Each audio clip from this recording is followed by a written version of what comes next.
Is something big about to happen between the US and Iran?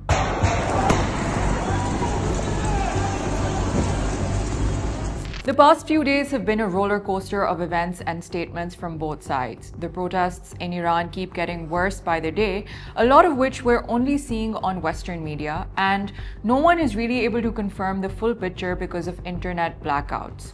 On the other hand, Iranian authorities have repeatedly claimed foreign powers are behind the protests, and all fingers obviously point towards Israel.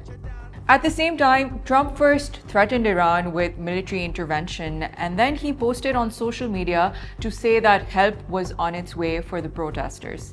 But now he's saying that he's been told that the killing of the protesters has stopped, but the situation would still be closely monitored. So what's really going on, and what is it about Iran that's making Trump consider his options so carefully? Can he really help Iranian protesters undo their grievances?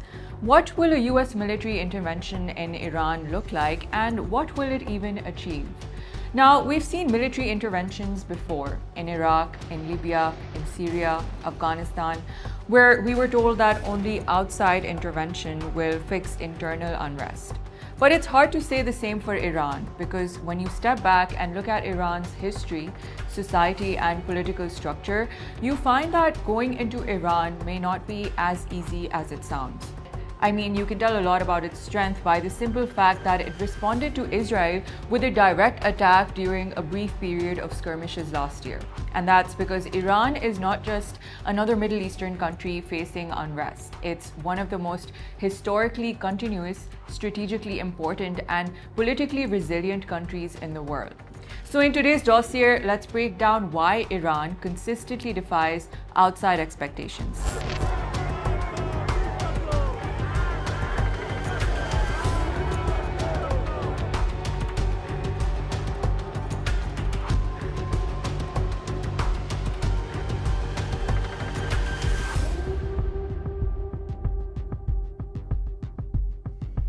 First, some context about the protests. In late December, merchants in Tehran's Grand Bazaar refused to open their shops. The bazaar has historically been one of the country's most powerful institutions, economically, socially, and even politically.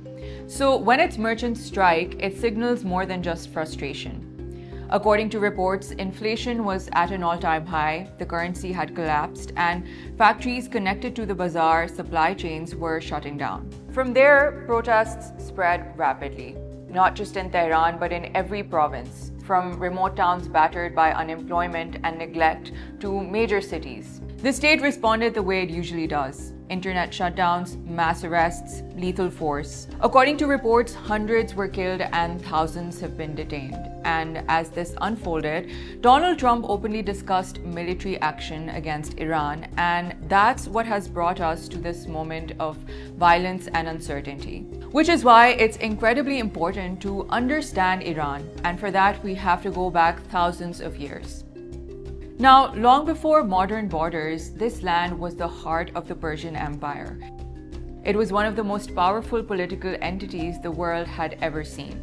Beginning with the Achaemenid Empire in the 6th century BCE, Persia ruled from the Indus Valley all the way to the Mediterranean. At its height, historians estimate that around 50 million people lived under Persian rule. That was nearly 40% of the world's population at the time. Now, this wasn't just military conquest. Persia pioneered centralized administration, taxation systems, road networks, religious tolerance, and legal pluralism. And most crucially, it wasn't ruled by just one empire. The Achaemenids, the Parthians, and Sassanids governed this land in succession, embedding a deep sense of continuity and statehood. That legacy never disappeared. Iran does not see itself as a fragile state struggling to exist. It sees itself as a civilization that once shaped the world, and that memory matters. In the 7th century, Arab Muslim armies defeated the Sassanid Empire and brought Islam to Persia. This was a profound rupture, but not a civilizational erasure. Persians retained their language, their literature, and their historical memory. Islam was absorbed into older ethical traditions, some rooted in Zoroastrian philosophy. Persian scholars became central to Islamic civilization itself. And over time, Iran developed a distinct religious identity, eventually aligning with Shia Islam, which gave it an undercurrent of resistance. And that's something that still shapes Iran today. Then, geography locked Iran into global relevance. Iran sits at the crossroads of the Middle East, Central Asia, South Asia, and the Caucasus. It borders 7 countries and sits astride the Strait of Hormuz, a narrow choke point through which around 20% of the world's oil and gas flows. That means Iran cannot be ignored. Even its enemies must plan around it. But the modern drama that still defines Iranian politics begins in the 19th century. Under the Qajar dynasty, Iran steadily lost control over its economy to foreign powers, especially Britain and Russia. Through unequal treaties, loans, and concessions, foreign influence hollowed out Iranian sovereignty. By the early 1900s, this loss of control sparked a national reckoning. In 1905, Iran entered a constitutional crisis. Merchants, clerics, intellectuals, and ordinary citizens demanded limits on monarchical power and an end to unchecked foreign domination. The result was Iran's constitutional revolution. Then, in 1925, power shifted again. The Pahlavi dynasty took control, promising order, independence, and modernization. Religion was pushed out of public life. Clerical influence was deliberately curtailed. Under Raza Shah and later his son Mohammad Raza Pahlavi, Iran underwent rapid modernization. New infrastructure, expanded education, industrialization, and closer ties to the West. But that modernization came at a cost. Political repression intensified, opposition was crushed, and crucially, the question of sovereignty remained unresolved. At the start of the 20th century, Iran's importance grew with the discovery of oil. And of course, that's where problems also began. In 1908, Britain struck oil in Iran and formed the Anglo-Persian Oil Company, also known as BP. And that's how Britain gained enormous influence over Iran's economy. But then in the early 1950s, Iran's democratically elected Prime Minister Mohammad Mossadegh moved to nationalize Iran's oil industry, arguing that Iran should control its own resources. Britain, of course, responded with embargoes and economic warfare, and then in 1953, the United States and Britain orchestrated a coup that removed Mossadegh from power. Now, from that moment on, the monarchy was seen by many Iranians as modern but illegitimate. It ruled but not in Iran's name. And that was the turning point. Because Ayatollah Ruhollah Khomeini built his uprising on this very moment. His message was simple and powerful. The Shah did not govern for Iran, he governed for the West. And that argument resonated and resulted in the 1979 revolution that collapsed the monarchy. According to Professor Nargis Bajoukli, the revolution didn't succeed because Iranians were angry. They had been angry for decades. It succeeded because 3 power centers aligned: the people, the clergy, and the bazaar merchants. Through mosque networks, labor organizing, and economic leverage, those institutions moved together. When that alignment happened, the monarchy fell. Out of that upheaval emerged the Islamic Republic. Almost immediately after that, Iran faced isolation and then war. In 1980, Iraq invaded Iran. The war lasted 8 years. Hundreds of thousands died, chemical weapons were used, and cities were destroyed. But Iran survived. That survival became foundational. Endurance under pressure became Iran's identity. Since then, Iran has endured decades of sanctions, cyber attacks, assassinations, covert operations, and repeated protest waves. And yet, the system persists. That resilience is not accidental. It is sustained by a complex architecture of power, especially the Islamic Revolutionary Guard Corps. The IRGC was created after the revolution to protect the system. It answers directly to the supreme leader. And over time, it evolved into military, intelligence, cyber, and economic powerhouse, controlling missile forces, drones, intelligence networks, and major sectors of the economy. This structure gives Iran's regime a lot of durability. That means even under extreme pressure, the system does not depend on a single institution that can easily fracture. Sanctions weakened Iran, but they also somehow reshaped its economy. Elites connected to the IRGC became the primary sanctions evasion apparatus, controlling imports, currency flows, and access to restricted goods. That means power was concentrated. This brings us back to the bazaar. In 1979, the bazaar was economically autonomous. But today, many bazaar businesses depend on networks tied to the state and the IRGC to survive. So when bazaar merchants strike today, it signals real desperation, but not the same independent institutional power that toppled the Shah. That's why, according to analysts like Nargis Bijugli, comparisons to 1979 are misleading. And then there's Iran's nuclear program, which is often framed solely as a weapons issue. But from Iran's perspective, it is primarily a strategic bargaining tool. Iran insists that it does not seek nuclear weapons, and even Western intelligence agencies acknowledge that Iran has not formally decided to build a nuclear program, but they do say that it has positioned itself close enough to keep that option viable.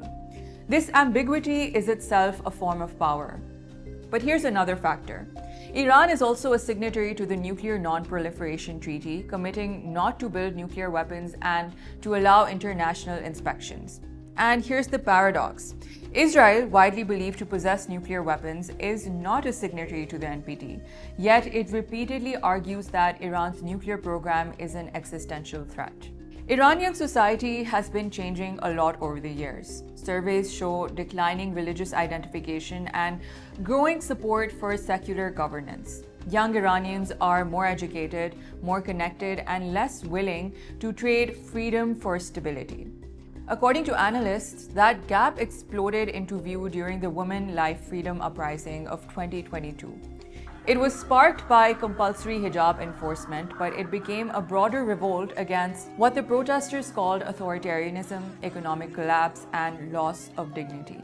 Its success was not regime change, but something quieter and profound, making certain forms of control unsustainable. That model continues today. Meanwhile, Iran still remains one of the most powerful countries in the world, not economically, but strategically. And that's because Iran projects power through networks, not occupation. Hezbollah in Lebanon, militias in Iraq, the Houthis in Yemen. These relationships allow Iran to shape conflicts far beyond its borders. That's called asymmetric power, and it works. But in the last 2 years, this structure has received significant battering. And the United States understands this. As events last summer showed, Washington can strike Iran from a distance. B-2 stealth bombers flew 30-hour round-trip missions from Missouri to drop bunker-busting bombs on Iranian nuclear facilities. That was not an invasion, and there weren't even any boots on the ground. Pentagon officials have made clear that options to attack Iran include cyber warfare, covert operations, and psychological campaigns designed to disrupt command structures. But one scenario is almost certainly off the table. Iran is not Venezuela. Iran is a battle-hardened system. Removing one figure would not collapse it. And Trump knows this. According to this BBC report, Trump's reference to Jimmy Carter's failed 1980 hostage rescue is revealing. 8 Americans died, the mission collapsed, and Carter never recovered politically. Which goes to show that Trump understands the cost of a failed mission. There is also another factor that gives Iran more power than we think. Facing long-term estrangement from the West, Iran has pursued what it calls a look east or turn to the east policy.